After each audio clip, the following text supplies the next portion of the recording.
Cześć kochani, jak zwykle spotykamy się. Tutaj już troszkę muszę podgłośnić od razu. Oczywiście witam Was serdecznie, Janusz Dąbrowski na kanale Barwy Zdrowia. I o czym dzisiaj będziemy mówić? E, Powiemy sobie coś więcej znowu na temat adiponektyny, o której mówiłem niedawno w jednej z audycji. Bardzo ważna rzecz. Przedstawiłem Wam prezentację pewną, specjalnie przygotowaną po prostu, żeby to miało takie ręce i nogi troszeczkę. Przepraszam bardzo, ale tutaj mam jakieś techniczne, jakieś nieciągłości, jakieś cienie mi wychodzą. No niestety, w dość takich specyficznych warunkach akurat to nagrywam, no ale mniejsza z tym. I teraz chciałbym Wam po prostu powiedzieć, bo zdaję z tego sprawę, że tutaj przypadkowych ludzi nie ma, przypadkowych gości, że nie musicie mieć jakiejś takiej wiedzy naukowej. Ja też jej nie mam, znaczy ciągle się uczę, zdobywam to wszystko, przekazuję. Natomiast no, czasami zdarzają się, powiedzmy, jacyś malkontenci, no ale skąd ty to wszystko wziąłeś, człowieku, i tak dalej, i tak dalej. No, z sufitu, z nieba wziąłem oczywiście. Jest masa badań naukowych, które trzeba po prostu zwyczajnie obrobić, zrozumieć, przeczytać, dotrzeć. I dzisiaj chciałbym pokazać Wam ten cudowny hormon, jakim jest adiponektyna, od strony właśnie takiej typowo naukowej. To jednocześnie wyświetla, no skąd powiedzmy biorą się później różnego rodzaju prezentacje. No trzeba naprawdę sporo czasami tej wiedzy przerobić, że tak powiem, przesiać tego piachu, żeby wyłowić jakieś diamenciki. No i druga sprawa, żeby ewentualnie przerobić to wszystko na jakiś taki zrozumiały w miarę dla każdego język, przynajmniej wyciągnąć pewne wnioski dla nas, dla przeciętnych tak zwanych śmiertelników, dla przeciętnej pani Kowalskiej, pana Kowalskiego. Ja też jestem takim przeciętnym Kowalskim, podobnie jak wy. No może też nieprzeciętni jesteśmy cudowni, tak prawdę mówiąc, ale w sensie tego poznania naukowego, no przecież nie możemy się znać na wszystkim. Dlatego że są różni ludzie, od których się uczymy, wymieniamy się i sens polega na tym, żeby wymieniać się tą wiedzą. Słuchajcie, bo oczywiście przypomniało mi się, jeżeli możecie, to tak sobie w ciemno zalajkujcie, ewentualnie ci, którzy jeszcze nie zasubskrybowali kanału, kliknijcie tam taka ikonka, okrągłe kółeczko, o właśnie ten taki znaczek, słuchajcie, drzewko szczęścia, więc już na zaś, żeby nie zapomnieć na koniec i prośba, że jeżeli oczywiście ta audycja Wam się spodoba, to przekażcie linka znajomym, niech posłuchają, co to takiego jest, że w ogóle wszystko to, co tu się dzieje na kanale, to nie jest jakieś widzimisię, tylko to jest podbudowane po prostu poważną wiedzą naukową, medyczną i tak dalej. Nie wszyscy ją muszą mieć, no ale my mamy akurat i fajnie jest. Dobrze, żeby przedstawić te wszystkie sprawy dotyczące adiponektyny z naukowego punktu widzenia, to już udostępniam, kochani, ekran i myślę, że to będzie tutaj to. Udostępnić, zaraz zobaczymy. I teraz popatrzcie, więc znowu mam bardzo ciekawy artykuł z National Library of Medicine. Jak często to robię, więc zobaczmy, co tutaj takiego jest. No właśnie, adiponektyna, struktura i tak dalej, funkcje fizjologiczne, rola w chorobach, efekty dożywiania, czyli suplementacji, odżywiania i tak dalej, i tak dalej, i tak dalej. Tu cały szereg, jak widzicie, 7 naukowców tworzyło. Nie będziemy na tym bazować, tylko będziemy bazować oczywiście na translacji, czyli na tłumaczeniu, a więc jaki jest tytuł? Popatrzcie. Adiponektyna, struktura, funkcje fizjologiczne, rola w chorobach i skutki odżywiania, efekty oczywiście odżywiania. Więc rzecz jasna, jak zawsze nie będę odczytywał tego wszystkiego, bo to nie ma sensu. Pewne treści są no, niestrawne kompletnie dla każdego z nas, również dla mnie, niezrozumiałe bardzo często, bo to jest naukowy język, ale wyłowimy tylko to, co jest najbardziej istotne. Więc popatrzmy. Adiponektyna, tak jak mówiłem już w swojej prezentacji na ten temat poprzedniej, to jest białko składające się z 244 aminokwasów i charakteryzujące się pewną masą cząsteczkową, nieważne, jest cytokiną wydzielaną z tkanki tłuszczowej, czyli należy do grupy tak zwanych adipokin. To, co to jest nawet, to jest mniejsza z tym, w każdym razie, ale Dostępne, to jest taki abstrakt, czyli takie jakby streszczenie artykułu. Dostępne dowody sugerują, że adiponektyna bierze udział w różnych funkcjach fizjologicznych, zdarzeniach molekularnych i komórkowych, w tym w metabolizmie, czyli przemianach energetycznych, lipidów, czyli tłuszczowców, regulacji energii, odpowiedzi immunologicznej i zapaleniu oraz wrażliwości na insulinę. Działa ochronnie na neurony i nerwowe komórki macierzyste. Donoszono, że poziom adiponektyny jest ujemnie skorelowany z rakiem, chorobami układu krążenia i cukrzycą i wykazano, że prawidłowe, zdrowe odżywianie ma na nią, na adiponektynę wpływ. To znaczy znacznie zwiększa poziom adiponektyny. I teraz słuchajcie, żebyśmy dobrze rozumieli te słowa, że, e, że poziom adiponektyny jest ujemnie skorelowany z rakiem, chorobami układu krążenia i cukrzycą. Ujemnie to znaczy, im wyższy poziom adiponektyny, to tym mniejsze niebezpieczeństwo nowotworów, chorób układu krążenia, cukrzycy.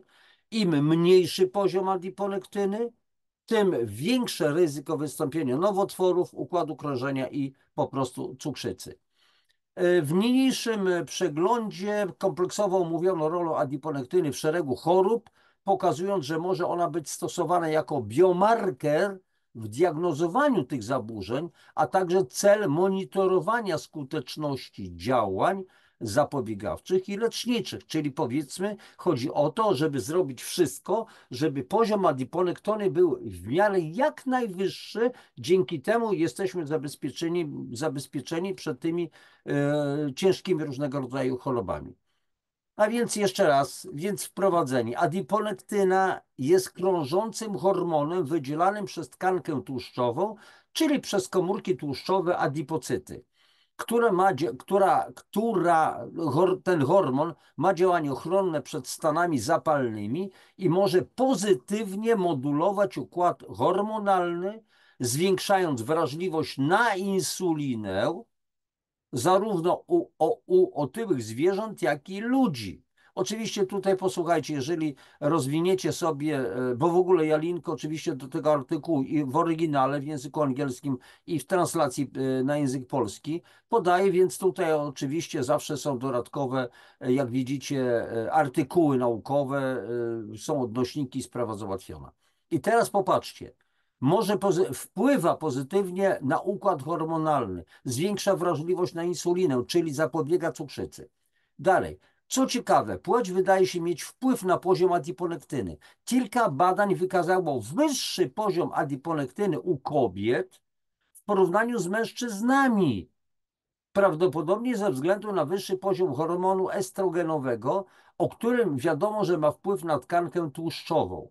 I teraz słuchajcie, właśnie, bo jeżeli załóżmy mężczyźni tyją, to okazuje się, że w ich organizmie zwiększa się poziom estrogenu, ale to nie oznacza, że w związku z tym będzie również wyższy poziom adiponektyny. Wcale nie. Zwiększa się jedynie tkanka tłuszczowa, głos się podwyższa, zaczynają piersi rosnąć, powiększać się i tak dalej, i tak dalej. I takie no po prostu zachowania troszeczkę o tyle, nie wszyscy oczywiście, ale wielu otyłych mężczyzn ma takie zachowania w kierunku po prostu no, kobiecości, zachowań kobiety czy coś w tym rodzaju.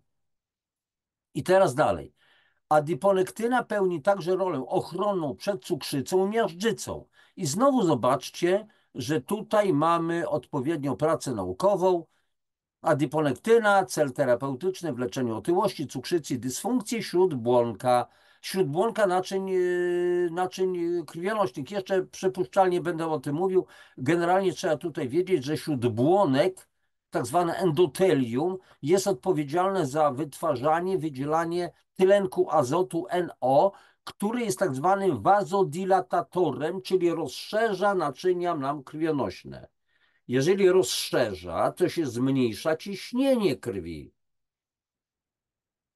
Do tego oczywiście trzeba utrzymywać naczynia w doskonałym stanie, więc zaopatrywać się w kwasy tłuszczowe omega-3, witaminy A, D, C, w krzem i cały szereg innych ewentualnie substancji. Teraz dalej. Ponadto cytokina ta, czyli adiponektyna, wspomaga katabolizm kwasów tłuszczowych i aktywnie reguluje poziom cukru we krwi. Adiponektyna stymuluje utlenianie kwasów tłuszczowych w mięśniach szkieletowych, a co za tym idzie, zmniejsza akumulację, gromadzenie się trójglicerydów, bardzo niebezpiecznych. Dalej, kochani, mm, stwierdzono, że jego stężenie, czyli adiponektyny, tego hormonu, jest zmniejszone u osób otyłych w przeciwieństwie do innych adipokin, prawdopodobnie z powodu małej aktywności fizycznej, siedzącego, niezdrowego trybu życia. Uprawianie aktywności fizycznej może odwrócić ten stan, ponieważ stymuluje produkcję i uwalnianie adiponektyny, która wzmaga wychwyt glukozy i wzmaga utlenianie kwasów tłuszczowych poprzez aktywację tak zwanej kinazy monofosforanu, adenozyny, 5-adenozyny, to jest specjalny, enzym i tak dalej. To już nas nie obchodzi. Ale słuchajcie, co oznacza uprawianie aktywności fizycznej? Umiarkowane uprawianie aktywności fizycznej to jest dotlenienie, a dotlenienie sprzyja odkwaszaniu. Więc w poprzedniej audycji mówiłem o tym, że spadek poziomu adiponektyny jest charakterystyczny przy spadku pH porannego moczu, który to niski stan porannego moczu, wskaźnik, wskazuje, że organizm jest bardzo silnie zakwaszony. A więc już w poprzedniej audycji mówiłem, że jeżeli organizm jest silnie zakwaszony, to znaczy, że ma mały zasób adiponektyny, tego cudownego hormonu. Jak jest mały zasób adiponektyny, to jest otłuszczenie, to jest cukrzyca, to jest insulinooporność, czyli spadek insulinowrażliwości. Dalej, to jest cukrzyca typu 2 i tak dalej, cały szereg innych chorób. I teraz co jeszcze tutaj? Tu jest troszeczkę... O, w tym przeglądzie, bo nie wszystko, jak powiedziałem, że będę czytał, w tym przeglądzie przyglądamy się roli adiponektyny w różnych chorobach, takich jak otyłość, cukrzyca, zaburzenia sercowo-naczyniowe, różne formy raka, a także opisujemy jej kaskady molekularne i komórkowe w różnych narządach oraz ich reakcje na dietę. Ale o tym będziemy właśnie mówić. I teraz tak, jak już powiedziałem wcześniej, takie trochę informacji ciekawych. Adiponektyna jest białkiem, hormonem składającym się z 224 aminokwasów wytwarzanym przez białą tkankę tłuszczową. Hormon ten został po raz pierwszy zidentyfikowany w 1995 roku, czyli nagrywam tę audycję w sierpniu 2024, czyli 29 lat temu. To nie tak dawno, tak prawdę mówiąc. Jedno młode pokolenie i tak dalej. Teraz co tam dalej? Tutaj już nie będę sobie tu cytował, jaka jest jej budowa i tak dalej, nie ma sensu. Jak ktoś będzie chciał, będzie zainteresowany, to link oczywiście będzie. Teraz tutaj jest mowa o receptorach adiponektyny. Skracamy sobie po prostu to wszystko. Ale nas będą interesowały funkcje adiponektyny w różnych narządach ciała. Czyli popatrzmy, adiponektyna wykazuje działanie pleiotropowe, czyli zwiększa wrażliwość na insulinę, sprzyja apoptozie komórek rakotwórczych. A co to jest apoptoza? To jest zaprogramowana śmierć naszych komórek. Komórki umierają, nowe się rodzą, ale komórki nowotworowe mają defekt apoptozy. One wcale nie chcą umierać, a więc adiponektyna sprzyja apoptozie komórek rakotwórczych. Dalej, działa przeciwutleniająco, czyli jest antyoksydantem i przeciwzapalnie. Działania te mogą powodować różne skutki w różnych narządach. I teraz przyjrzymy się temu. I teraz popatrzmy. Funkcje adiponektyny w ośrodkowym układzie nerwowym. Słuchajcie, jest to bardzo ważne, dlatego że coraz więcej osób ma problemy z depresją, choroba Alzheimera, parkinsonizm, choroba Sjögrena i wiele innych po prostu przypadłości, niedomagań, chorób związanych z układem nerwowym. A więc popatrzmy. Adiponektyna ma właściwości uwrażliwiające na insulinę, czyli działa przeciwcukrzycowo, przeciwzapalnie to też działanie antynowotworowe, bo wszystko się zaczyna od wieloletnich stanów zapalnych. Angiogenne, angiogeneza to jest angiogeneza, wytwarzanie naczyń krwionośnych, a więc jeżeli jedno naczynko się przytyka, na przykład, bo jest procesy miażdżycowe, to organizm ma tendencję do wytwarzania tak zwanych swoistych bypassów, dodatkowych naczyń krwionośnych. Mamy to dzięki adiponektynie. Ma właściwości rozszerzające naczynia, które mogą wpływać na zaburzenia ośrodkowego układu nerwowego, bo jeżeli naczynia się zaciskają, czyli zmniejsza się, przepraszam, może drugą rękę użyję, a więc mamy światło naczynia i to na te naczynka krwionośne zmniejsza się ich średnica, po prostu światło, to wpływa to na działanie ośrodkowego układu nerwowego. Dlaczego? Bo mniejszy strumień krwi dociera na przykład do mózgu, mniej substancji odżywczych i mniej, kochani, tlenu. A bez tlenu nie możemy funkcjonować, też mniej glukozy do mózgu. A więc adiponektyna wpływa na rozszerzanie naczyń, czyli ma właściwości wazodilatacyjne, rozszerzające. Ale dlaczego? Bo ma wpływ na zachowanie się śródbłonka naczyń krwionośnych, czyli tak zwanego endotelium, a z tego endotelium, jak już wcześniej powiedziałem, jest uwalniany tlenek azotu NO, który rozszerza nam naczynia krwionośne. I teraz co dalej? Chociaż początkowo nie sądzono, że przenika adiponektyna przez barierę krew-mózg, okazało się, że może ona przedostać się do mózgu poprzez krążenie obwodowe i może kontrolować ważne funkcje mózgu, takie jak homeostaza energetyczna, neurogeneza hipokampa i plastyczność tak zwana synaptyczna. Słuchajcie, te określenia, nie będę się nad tym teraz zatrzymywał, mogą być dla nas mało zrozumiałe, ale w tej chwili to jest nieistotne. Tu chodzi o to, że doskonale adiponektyna wpływa na działanie mózgu, na działanie całego układu nerwowego. Dalej. Adiponektyna kontroluje również energię, masę ciała i inaktywuje komórki glejowe w mózgu, dzięki czemu zapobiega stanom zapalnym.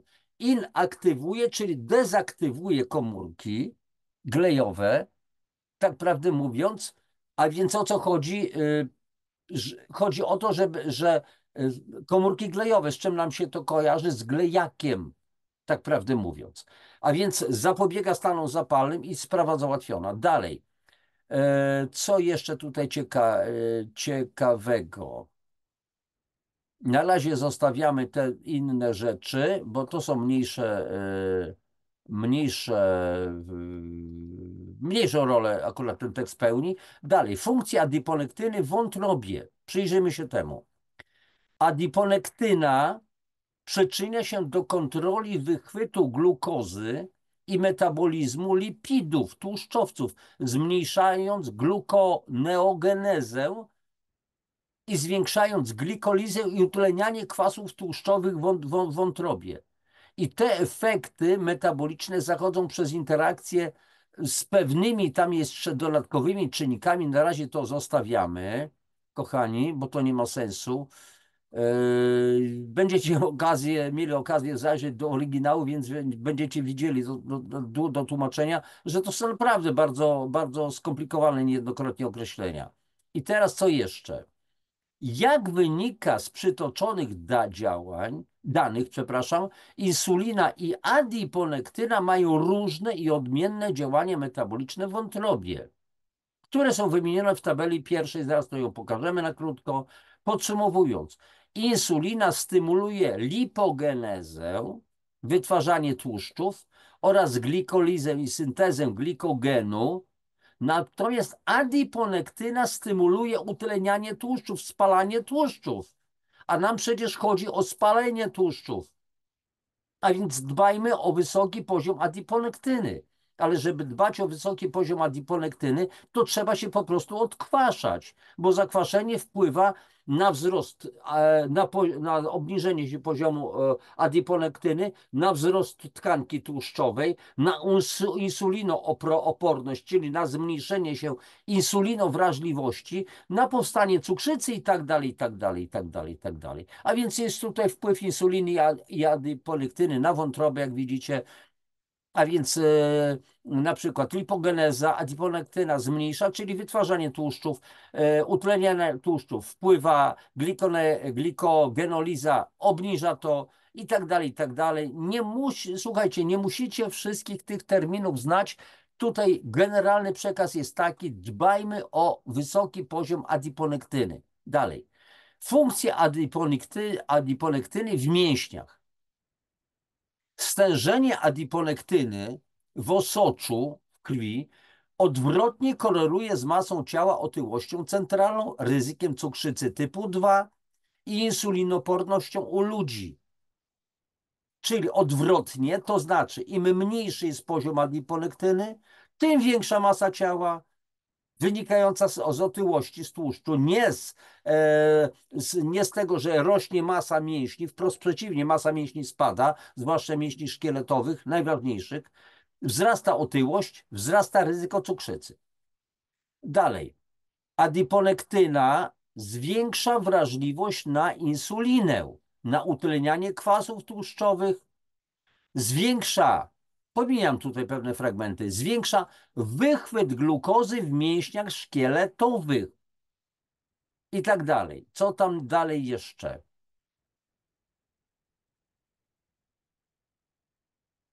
Dalej. Funkcja adiponektyny w sercu. Adiponektyna wywiera korzystny wpływ na serce. Chroni serce przez różne mechanizmy. Wykazano, że adiponektyna zwiększa tak zwaną translokację skupiska różnicowania jakiejś substancji, nie wiem co to za substancja, i wchłanianie kwasów tłuszczowych wraz ze zwiększonym, stymulowanym insuliną wychwytem glukozy i innymi jeszcze również czynnościami. A więc znowu bardzo fajna funkcja adiponektyny, jeżeli chodzi o serce. Dalej, funkcja adiponektyny w nerkach. Uwaga! Jak mówi medycyna chińska, nerki to ojciec i matka wszelkich chorób. To się wiąże z nadnerczami, które stanowią no, całość z nerkami, tak prawdę mówiąc. I dochodzi często do wyczerpania nadnerczy, czyli do tak zwanej hypoadrenii, czyli choroby, która w medycynie nie istnieje. Nie funkcjonuje w międzynarodowej klasyfikacji chorób ICD-11, było 10, teraz 11, bo trzeba było tam pewne do tej międzynarodowej klasyfikacji wtłoczyć nowe rzeczy związane z całą tą chleją, przepraszam, z tym zidioceniem, które mieliśmy od 2019 roku. Domyślacie się, o co chodzi. Jeżeli ja głośno będę mówił, o co chodzi, przepraszam, muszę sobie przepłukać gardło, to pewne czynniki funkcjonujące tutaj w mediach spowodują, że mogę mieć problemy z tą audycją. I teraz tak. Adiponektyna przede wszystkim chroni nerki przed albuminurią. Słuchajcie, nie jestem w stanie wszystkiego wam wyjaśniać, bo inaczej to byłoby nieczytelne. Ale jeżeli macie słowo albuminuria, wygooglujcie to sobie słowo. Co dalej? Wykazano również, że adiponektyna działa przeciwutleniająco na nerki przez aktywację szlaków związanych z AMPK. Nie wiem dokładnie o co chodzi, ale dzięki czemu może zmniejszać stany zapalne na poziomie nerek.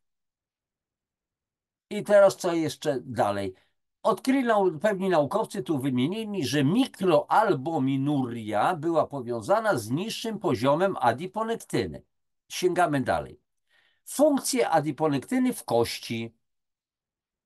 Przyrostowi tkanki tłuszczowej zwykle towarzyszy wzrost masy kostnej, a niskiemu poziomowi tkanki tłuszczowej towarzyszy niska gęstość mineralna kości i złamania. Posłuchajcie, tak prawdę mówiąc, to nie wiem, o co tu chodzi, bo przypuszczam, że translator źle to przetłumaczył. O co chodzi? Jeżeli mamy do czynienia z przyrostem tkanki tłuszczowej, to towarzyszy temu spadek masy kostnej. Jeszcze raz powtarzam, że tutaj pewnie to chodzi o translację jakoś nieszczęśliwą. Ludzie, którzy mają, którzy są otyli, mają problemy z demineralizacją kości i z osteoporozą. Natomiast jeżeli nie jest niski poziom tkanki tłuszczowej, to jest wyższa gęstość mineralna i ludzie, którzy są otyli, są bardziej narażeni na skomplikowane złamania i później problemy są z gojeniem tych ran, a więc z leczeniem po prostu tych złamań. I teraz co jeszcze takiego?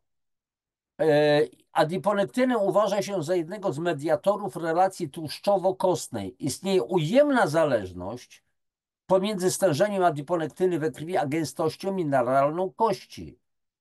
Czyli im wyższy poziom adiponektyny, no właśnie, ujemna zależność. Tutaj też nie bardzo rozumiem tutaj tej translacji, bo przeczytałem masę artykułów i wynika z tego wyraźnie, że im wyższy jest poziom adiponektyny, tym wyższa jest gęstość po prostu mineralna kości. Zresztą w jednej z najbliższych audycji, być może nawet i w najbliższy następna audycja, planuję tą audycję akurat zamieścić w środę 28 sierpnia, a w piątek być może zamieszczę audycję na temat tego, w jaki sposób powinniśmy się suplementować, w jaki sposób się odkwaszać, jakie składniki po prostu uwzględnić, żeby się odkwaszać, żeby podnosić poziom adiponektyny i mam absolutne badanie, które mówią, im wyższy poziom adiponektyny, tym wyższa gęstość kości i tak dalej, i tak dalej. Co jeszcze? Adiponektyna i cukrzyca. Ogólnie rzecz biorąc, nieaktywny tryb życia prowadzi do otyłości. Według Światowej Organizacji Zdrowia ponad 1,4 miliard 400 milionów osób ma nadwagę, a ponad 500 milionów ludzi już jest otyłych na świecie. Otyłość jest uważana za czynnik ryzyka cukrzycy, a ostatecznie niezdolności do pracy i zwiększonej śmiertelności u osób starszych. Cukrzyca charakteryzuje się wysokim poziomem glukozy we krwi i jest jedną z poważnych chorób wpływających na inne narządy, takie jak nerki, oczy, naczynia krwionośne i nerwy. Pacjenci z cukrzycą typu 2 stanowią około 90% wszystkich chorych na cukrzycę, bo jest również cukrzyca typu 1. I dalej. Otyłość powoduje insulinooporność. Kochani, znowu tutaj, słuchajcie, ja czytam te artykuły naukowe, ale już mówiłem kilkakrotnie w moich audycjach, że z wieloma się naukowcami kompletnie nie zgadzam, pomimo ich fantastycznych wyników badań. Wyciągają nieodpowiednie wnioski. To nie otyłość powoduje insulinooporność, tylko otyłość jest spowodowana zatoksycznieniem organizmu, bo komórki tłuszczowe, adipocyty rozszerzają się, pęcznieją od toksyn, czyli następuje bardzo silne zakwaszenie organizmu i to zakwaszenie organizmu powoduje obniżenie się adiponektyny, a obniżenie adiponektyny, poziomu adiponektyny wywołuje insulinooporność, a w konsekwencji cukrzycę typu 2, która wiąże się ze zgromadzeniem się tłuszczu i nieprawidłowym działaniem insuliny. Czyli inaczej, następuje spadek insulinowrażliwości i podniesienie insulinooporności. Ciało, mięśnie stają się coraz bardziej insulinooporne, czyli narażone na powstanie cukrzycy typu 2. Insulinooporność definiuje się jako niezdolność insuliny do wykonywania zadań metabolicznych i naczyniowych w tkankach docelowych. Odsetek osób chorych na cukrzycę typu 2 metaboliczną rośnie na całym świecie. W 2010 roku wyniósł około 6,5%, czyli 285 milionów ludzi. W 2030 roku ma wzrosnąć do 7%, to będzie 439 milionów. Czytałem, że w roku 2040 ilość ludzi chorych na cukrzycę typu 2 na świecie ma wynosić 770 milionów. Zrozumienie przyczyny takiego wzrostu jest najważniejszym krokiem w kierunku skutecznej kontroli zarządzania. Oho, tak prawdę mówiąc, to troszeczkę myślę, że wątpię, bo jeżeli naukowcy ci myślą, że będą kontrolować cukrzycę przy pomocy leków, to się bardzo głęboko mylą. Więc jak widzicie, ja posługuję się tymi artykułami, badaniami, ale to nie oznacza, że mamy, słuchajcie, ślepo wierzyć wskazaniom, wnioskom wszystkich naukowców. Wnioski trzeba wyciągać po prostu samodzielnie. Dopóki nie zmienimy swojej świadomości, nie zmienimy stylu życia, nic z tego nie będzie. Nie będzie żadnego cudownego leku, cudownej pigułki. Dalej. Chociaż wiele przypadków wynika z wysokiego spożycia żywności, niezdrowej diety, nieaktywnego trybu życia, pojawia się również coraz więcej dowodów wskazujących na wpływ czynników genetycznych. Ha. I teraz słuchajcie, jeżeli nie umiemy czegoś wyjaśnić, to tłumaczymy to czynnikami genetycznymi. To teraz znowu mogę powiedzieć, w Stanach Zjednoczonych 100 lat temu nie było takiej otyłości, nie było tylu nowotworów, nie było tylu autyzmów i tak dalej, i tak dalej. A co teraz się dzieje? Dlaczego w tej chwili, jak dobrze wiem, na troje noworodków jedno ma już autyzm? Dlaczego tylu Amerykanów to są ludzie potwornie otyli? 100 lat temu tego nie było. Nie było tyle cukrzycy, nie było tylu przypadków nowotworów. To jak to tak geny się gwałtownie zmieniły? Nagle w ciągu 100 lat? Przecież to jest bzdura, tak prawdę mówiąc. Dalej, co jeszcze?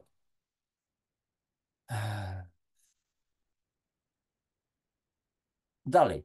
Tkanka tłuszczowa wydziela białka, takie jak adiponektyna, w celu kontrolowania wrażliwości na insulinę, zwiększenia metabolizmu tłuszczów, regulowania tolerancji glukozy i modyfikowania homeostazy w celu ochrony ludzi przed cukrzycą. Dlatego adiponektynę uważa się za jeden z najsilniejszych markerów cukrzycy typu 2, wskaźników, które wskazują. Adiponektyna spada, oznacza to, że zwiększa się ryzyko cukrzycy, nowotworów, otyłości, cały szereg innych chorób. Teraz co jeszcze dalej? Na razie to możemy zostawić sobie tutaj. Natomiast bardzo ważny temat, adiponektyna i rak, nowotwory. Pamiętajmy, że każdy rak jest nowotworem, nie każdy nowotwór jest rakiem. Ale to jest inna bajka. Stężenie adiponektyny jest różne w różnych stanach, ale jej poziom jest obniżony w przypadku kilku typów nowotworów. I znowu, żebyśmy się dobrze rozumieli, to nie nowotwór obniża poziom adiponektyny, tylko nowotwory powstają w wyniku obniżenia poziomu adiponektyny. A wielokrotnie już tłumaczyłem w moich audycjach na podstawie badań naukowych, że nowotwory, takim czynnikiem ryzyka nowotworów jest silne zakwaszenie organizmu, czyli zatoksycznienie. Jest zatoksycznienie, zatrucie organizmu, jest spadek poziomu adiponektyny i tak dalej, i tak dalej. Zwiększają się stany zapalne, zwiększa się insulinooporność i tak dalej. Zaczynają się po prostu skłonności do nowotworzenia. I teraz dalej. Uważa się, że adiponektyna jest ważnym czynnikiem łączącym raka okrężnicy i otyłość. No i teraz można powiedzieć, wnioski wyjąć takie, wysnuć, że otyłość jest czynnikiem ryzyka raka. No i znowu pewna bzdura. Otyłość i nowotwory, zwłaszcza jelita grubego, występują łącznie, Ale pytanie, dlaczego powstała otyłość, która jest również czynnikiem, który powiększa ryzyko raka. Znowu otyłość, dlatego że jest zakwaszenie organizmu i tak dalej, i tak dalej. Zaobserwowano także, że niska ekspresja adiponektyny i wysoka ekspresja jej receptorów może być powiązana z inwazyjnym rakiem piersi. Wykazano również, że obniżonemu stężeniu adiponektyny towarzyszy zwiększone ryzyko raka macicy, zwłaszcza u kobiet poniżej 65 roku życia. Niezależnie od BMI, czyli wskaźnika masy ciała, BMI, Body Mass Index, pochodzenia etnicznego i innych znanych czynników. Adiponektyna hamuje rozwój raka żołądka pod warunkiem, że jest jej wysoki poziom. Hamuje rozwój nowotworu wątroby i zmniejsza ryzyko raka wątroby. Co mamy robić? Zwiększać poziom adiponektyny. W jaki sposób? Oczyszczając organizm z toksyn, odkwaszając organizm i tak dalej, i tak dalej. Wiecie już doskonale, o co chodzi. Adiponektyna i choroby układu krążenia. Stężenie adiponektyny w surowicy jest negatywnie powiązane z otyłością, cukrzycą, chorobami układu krążenia. I słuchajcie, w dalszym ciągu, oczywiście to są wnioski z badań, bo jest osoba otyła, więc okazuje się, że w takim razie ma niski poziom adiponektyny, jest cukrzyca, choroba układu krążenia. I znowu jest pytanie o przyczynę. A dlaczego jest ta osoba otyła? Bo adypocyty, czyli komórki tłuszczowe, zwiększają wielokrotnie, nawet kilkunastokrotnie swoją pojemność, bo chłoną te wszystkie toksyny. Organizm jest niedożywiony. Przepraszam za moje emocje, ale czasami, wiecie, no, w jednej z audycji mówiłem, słuchajcie, o pewnych bardzo ciekawych polskich badaniach na temat stanów zapalnych nerek i było kapitalne badanie. Akurat ta audycja jest również w playliście odkwaszanie. I na końcu naukowcy wyciągnęli wnioski, że u ludzi, którzy mieli bardzo wysoki poziom pH moczu, czyli tego, co się wydostaje z nerek, poziom o wartości 9,2, 9,4, 9, to okazało się, że ci ludzie mieli niewydolność nerek. Naukowcy wyciągnęli wnioski, że to, kochani, zasadowy odczyn, alkaliczny odczyn nerek, tego moczu, powoduje niewydolność nerek, co jest absolutną bzdurą. Dlaczego? Bo w jaki sposób dochodzi? Jeszcze raz tutaj to przytoczę, żeby to było na świeżo i żebyście rozumieli te błędy, które wyciągają po prostu naprawdę ludzie nauki, którzy świetne badania robią. I teraz popatrzcie. Jeżeli jest bardzo silne zakwaszenie organizmu, bardzo silne zatoksycznienie, to najpierw włączają się do akcji neutralizującej te kwasy bufory. Ale bufory działają dzięki odpowiedniemu zaopatrzeniu w składniki mineralne.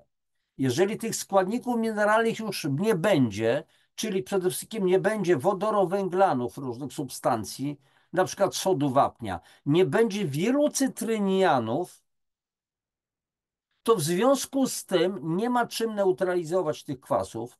Nie pijemy wody, która będzie rozcieńczać te kwasy, czyli zmniejszać ich stężenia.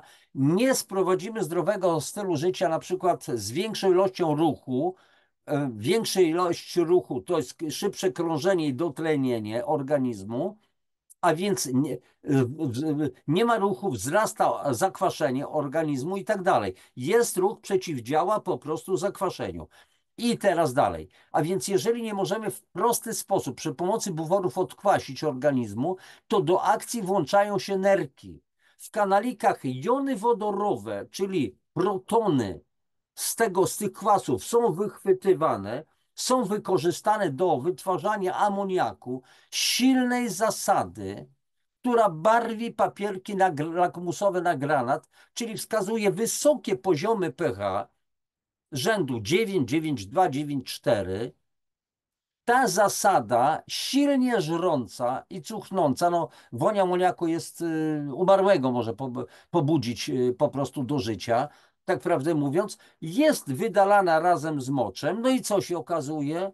Że nerki już są niewydolne, są zniszczone, tak prawdę mówiąc, w związku z tym wydalają amoniak, zasadę amonową. Papierki czy w ogóle wskaźniki wskazują, że jest wysoki poziom tego zasadowości tego moczu i prosty wniosek, ponieważ mocz jest alkaliczny, czyli zasadowy, wysoko zasadowy, to znaczy, że w takim razie to jest efekt, czy to skutkuje właśnie tym zniszczeniem nerek i trzeba człowieka dializować. Nie, trzeba po prostu odkwasić tych ludzi, czyli dostarczyć środki, minerały, które odkwaszą te nerki również.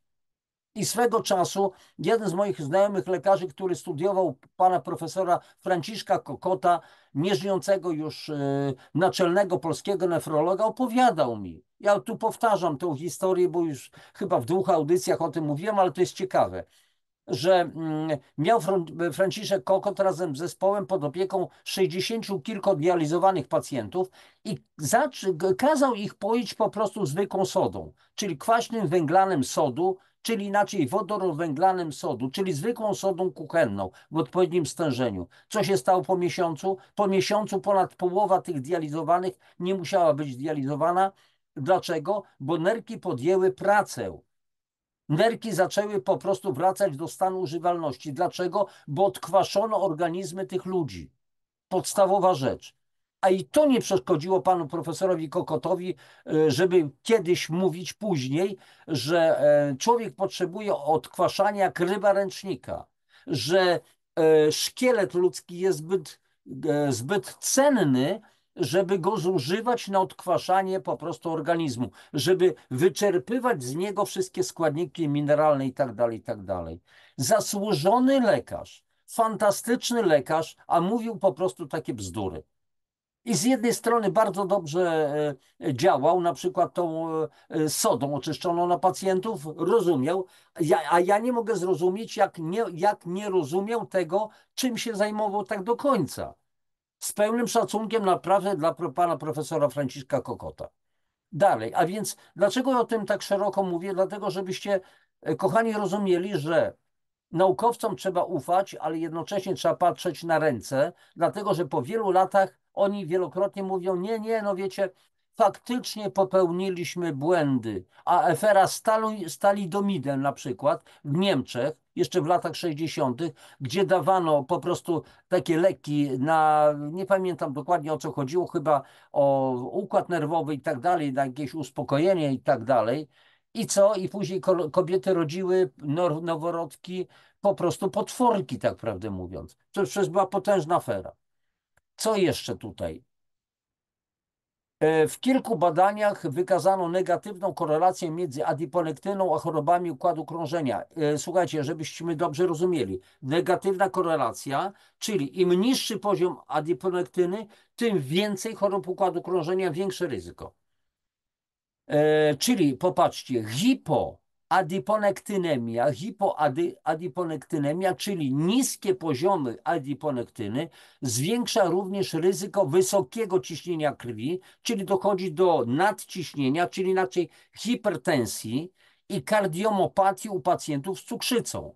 Adiponektyna pomaga zmniejszyć dysfunkcję naczyń poprzez zwiększone uwalnianie NO, tlenku azotu, czyli adiponektyna świetnie działa na śródbłonek naczyń krwionośnych, wspomniane przeze mnie już kilka razy endotelium i zmniejszoną ekspresję lepkich cząstek.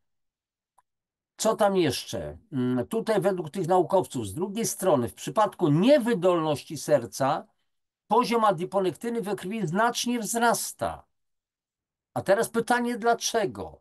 Bo organizm, sądzę, tak, przypuszczam, że się broni za wszelką cenę, bo jeżeli nie jest niewydolność serca, to sercu grozi zakwaszenie lewej komory. Zakwaszenie lewej komory, czyli spadek pH tkanki mięśnia sercowego do 7 oznacza śmierć organizmu.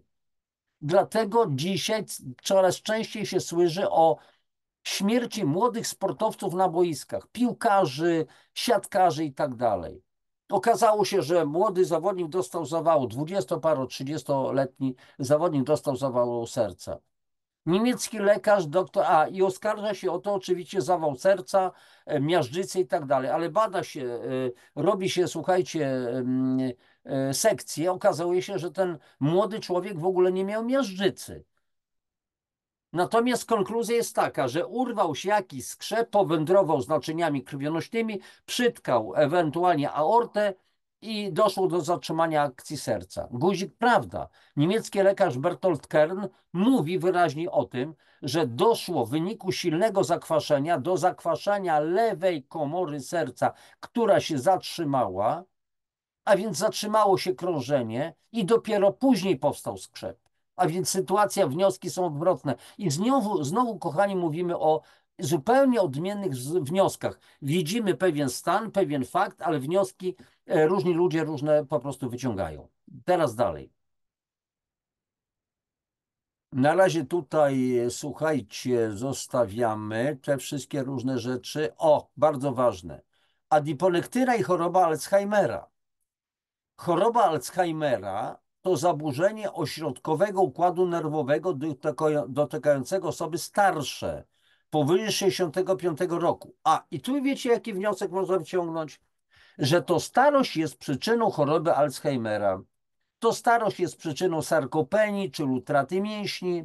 To starość jest przyczyną zużycia stawów i tak dalej, i tak dalej. No wnioski można takie wyciągać. A więc znowu oskarżenie starości, tak jak oskarżanie genów. Dlaczego są starsi ludzie mający 80-90 lat, którzy są bardzo sprawni?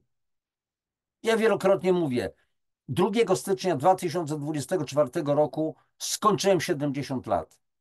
I praktycznie nie znalazłem człowieka, który by mi dał, jak ja mówię, że tyle skończyłem, to nie wierzą mi. Mówi, Janusz, przecież widzimy, jak ty chodzisz, jak ty się zachowujesz, jak ty masz, jaką masz ewentualnie energię i tak dalej, i tak dalej. Jak jesteś sprawny fizycznie na swoje lata, no co prawda nie jestem do końca zadowolony z tego, co jest, ale w stosunku na przykład do innych faktycznie jest to znaczna po prostu różnica. I teraz dalej. Ponad 5 milionów ludzi żyje z chorobą Alzheimera, a współczynnik umieralności w Stanach Zjednoczonych wzrósł od 2000 roku o 89%. To wystarczy tylko zastanowić się, dlaczego wzrasta ten współczynnik śmiertelności, co on powoduje. I teraz tak, badania wykazały korelację między chorobą Alzheimera a insulinoopornością mózgu. Co więcej, zwiększona masa ciała jest odwrotnie proporcjonalna do poziomu adiponektyny. A więc znowu mamy te same zjawiska. Dlatego wykazano, że utrata masy ciała u pacjentów z chorobą Alzheimera może wpływać na poziom adiponektyny w surowicy. Leki na chorobę Alzheimera, tak jak inhibitory, czyli substancje hamujące w postaci acetylocholinoesterazy, to jest enzym pewien, mogą zwiększać poziom adiponektyny. A po co w ten sposób, po co stosować jakieś inhibitory, o których niewiele dzisiaj wiemy, jakie będą skutki uboczne ich działania, jeżeli wystarczy, że zaczniemy się odkwaszać, odtruwać się, kiedy zaczniemy się zdrowo odżywiać. Pytanie, co to znaczy zdrowo odżywiać? Kochani, dzisiaj nie ma innej metody na zdrowe odżywianie, jak dostarczanie składników odżywczych przy pomocy wieloskładnikowych, naturalnych suplementów diety. Nie ma. Jeżeli ktoś jest w stanie wskazać inną metodę, to niech ją wskaże. Raz nareszcie sprawa będzie załatwiona. Trzeba się w końcu odkwaszać, czyli po prostu robić detoks i dożywiać komórki. Nie tyle odżywiać komórki, ile dożywiać je i tak dalej. Teraz dalej. Co tu jeszcze możemy powiedzieć? W 2000 roku dwóch naukowców, nie wiem jak tutaj się czyta, Nguyen, Chan i coś takiego, stwierdzili, że zmniejszenie poziomu adiponektyny lub zmniejszenie aktywności sygnalizacyjnej adiponektyny sprzyja postępowi choroby Alzheimera i powoduje upośledzenie funkcji poznawczych. Co tam dalej jeszcze? Badanie kliniczne wykazało, że zmniejszenie poziomu adiponektyny w osoczu jest czynnikiem ryzyka u kobiet chorych na chorobę Alzheimera. Letra i inni naukowcy zasugerowali, że wzrost poziomu adiponektyny może mieć działanie neuroprotekcyjne w chorobie Alzheimera, czyli wzrost poziomu adiponektyny chroni komórki układu nerwowego. Dalej, teraz dieta i suplementy. No zobaczymy, co tutaj będzie. Zdrowa dieta, czyli zdrowe odżywianie, zwiększa poziom adiponektyny. Dieta śródziemnomorska, jako dieta popularna i zdrowa, charakteryzuje się wysokim poziomem pełnoziarnistych produktów zbożowych. To znaczy, generalnie z tymi produktami zbożowymi trzeba uważać. Mówią na ten temat bardzo dużo bracia Rodzeń, fantastyczni lekarze, ale też pamiętajmy, że każdy z nas może tylko uzupełniać jedni drugich, a więc bracia Rodzeń też nie są do końca demiurgami i Janusz Dąbrowski też nie jest demiurgiem, tym bardziej, że nie jest naukowcem i lekarzem. To jest inna sprawa. Ale pełnoziarniste już są lepsze niż po prostu rafinowana mąka oczyszczona ze wszystkiego i w której jest zmielona szczecina wieprzowa i ludzkie włosy. Poważnie. Dalej. Charakteryzuje się wysokim poziomem węglowodanów o niskim indeksie glykemicznym, błonnika, tłuszczów nienasyconych, warzyw i owoców. A co jest w warzywach i owocach?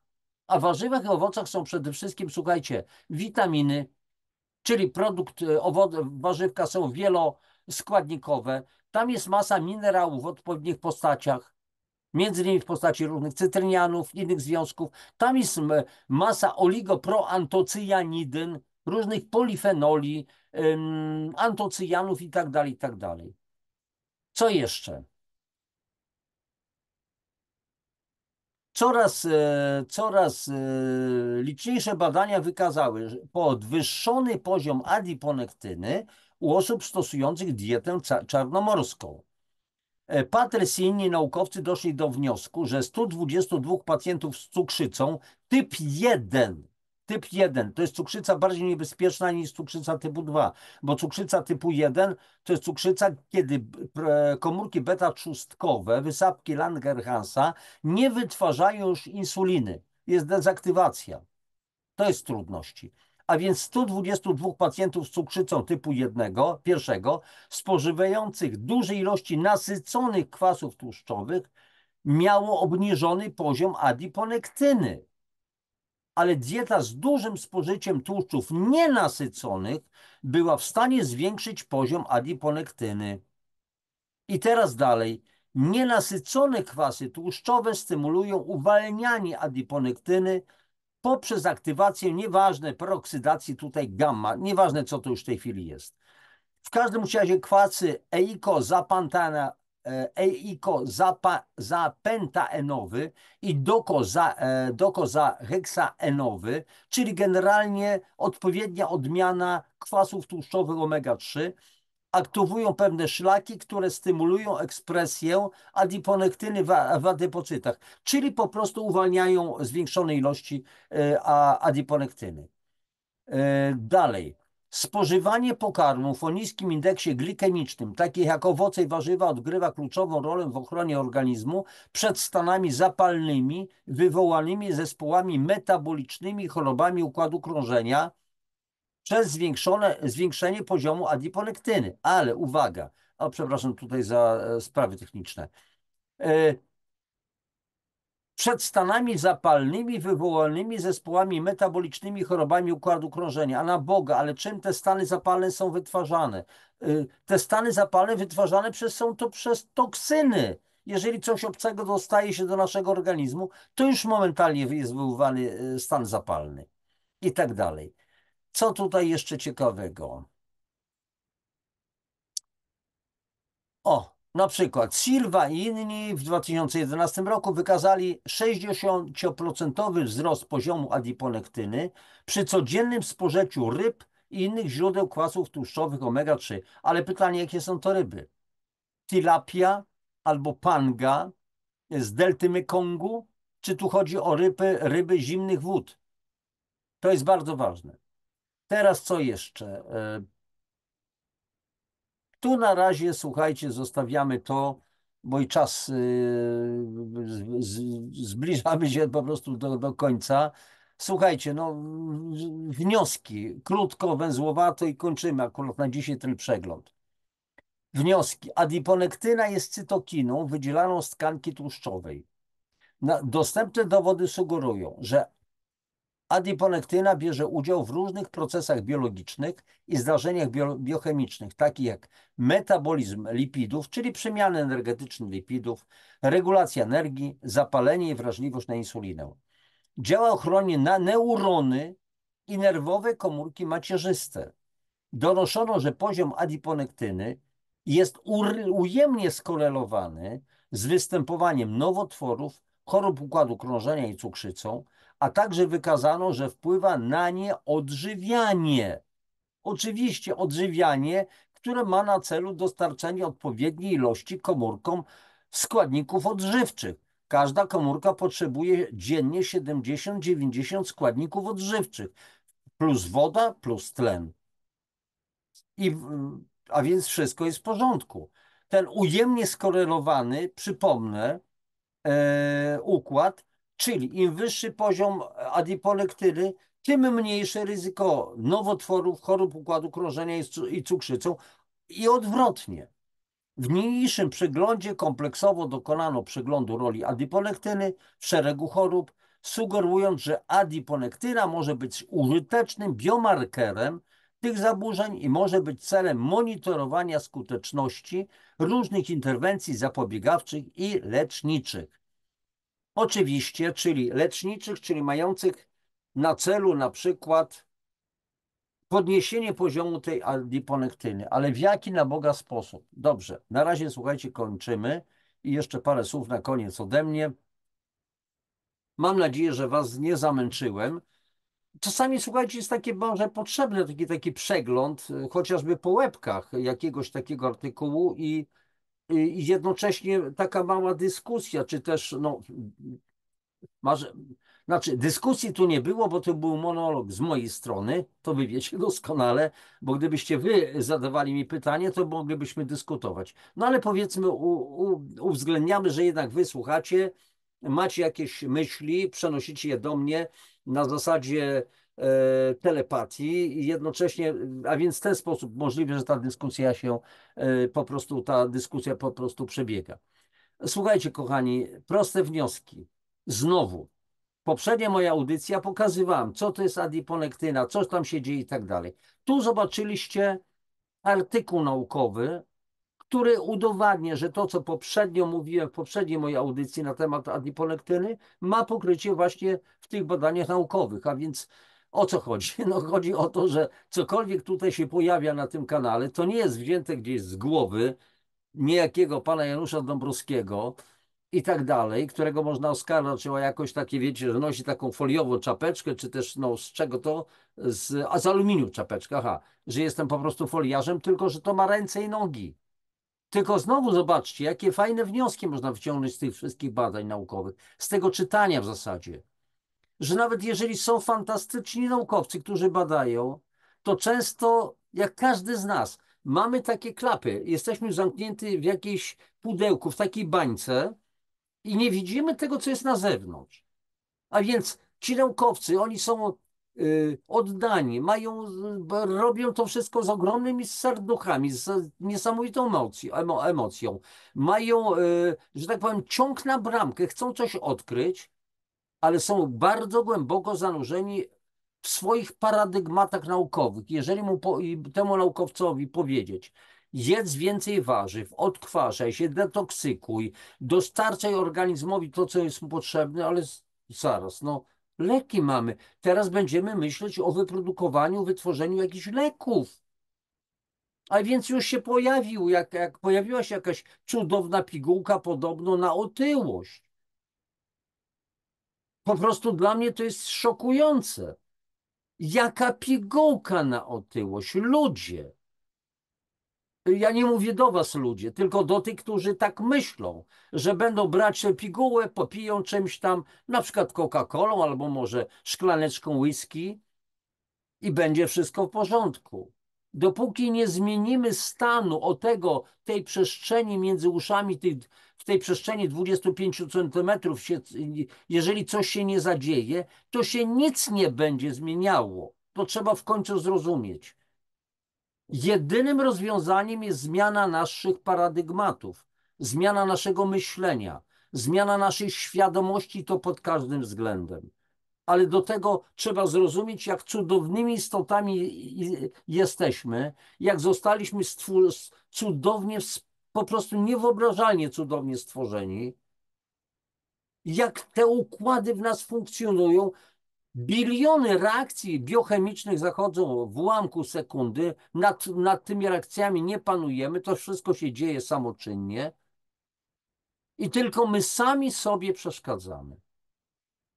Goryle gdzieś tam w Afryce siedzą, zbierają swoje roślinki, nie polują na zwierzęta, nie mają hodowlanych zwierząt, nie ubijają ich i jedzą te swoje roślinki. Mają ponad 250 różnych roślin w swoim menu. Ile roślin, jak niewiele w porównaniu z gorylami, mamy my ludzie. A nasz genotyp podobno różni się od genotypu goryla w zaledwie 2%. I my jesteśmy Homo sapiens, człowiek rozumny, nie wiem czy tak bardzo rozumny, erectus na pewno, bo wyprostowany, ale czy sapiens, czy rozumny, to niekoniecznie nie wiem. Kochani, ja wiem, że czasami się tak wywnętrza, bo mnie złoszczą pewne historie, pewne nasze głupoty. Następną głupotą zaczyna się znowu straszenie. Wiecie, na czym polega to straszenie? Że tu będziemy szmaty nosić i trzeba oczywiście przyjmować tu takie różne rzeczy. Nie dajmy się zastraszyć. Przepraszam, inaczej powiem, żeby uniknąć słowa nie dajmy. Nie. Po prostu idziemy naszą ścieżką, jest ewentualnie sprzeciw, opór, brak naszej zgody na działania, które nam nie odpowiadają. I trzeba to wyrobić w swojej głowie, trzymać się tego kierunku i sprawa załatwiona. Kochani, życzę Wam wszystkiego najlepszego, jak zawsze. Prośba na koniec, jeżeli to, co mówię, trafia do Was, uważacie, że to jest sensowne, to proszę o lajki, proszę o komentarze najprostsze.